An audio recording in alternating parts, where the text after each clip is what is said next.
here at Michigan. The NASCAR Cup Series race at Michigan International Speedway is just 19 days away. You know, we kind of have that one circled. Like you said, it's a great track for us, MIS is. Austin Dillon is just one of the drivers in the field that has had a lot of success at the track, with 2 top 5s in his 17 starts and a win in the Xfinity Series back in 2018. It's had a lot of success there in the past, obviously. When you run well at a place, you start to like it, you build confidence. And I like that you can kind of change your line and really kind of build momentum.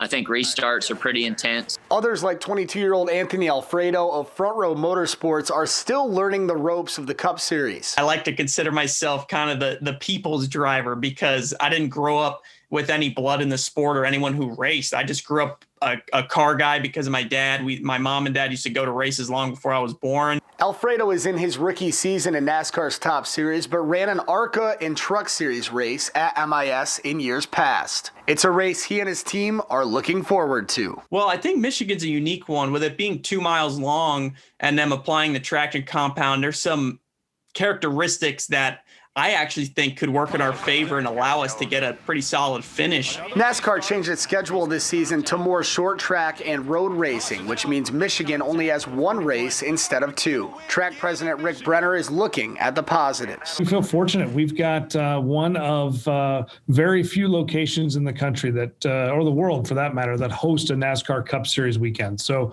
we're privileged to have it. We're excited to make the best of it and enjoy it with our community and our fans. You just want to change it up. I think we'll see speedways again and bigger tracks at some point, going back to them. And Dillon is a veteran driver with goals of a top 10 or even a win at the track to lock himself into the playoffs. Meanwhile, Alfredo, driving for a smaller budget team, says his real goal is simply a top 20, but he's confident they could be better than that. Michigan, I don't know. I don't know why I'm optimistic about that one. You know, I think a top 15 would be really cool. I think it's doable. it's a big week going there. Manufacturers always circle that race. And if we could lock ourselves in the playoffs there, it would mean a lot. The green flag of the Firekeepers 400 is set to drop at around 3 p.m. on August 22nd. Zach Herrig, Fox 17 News.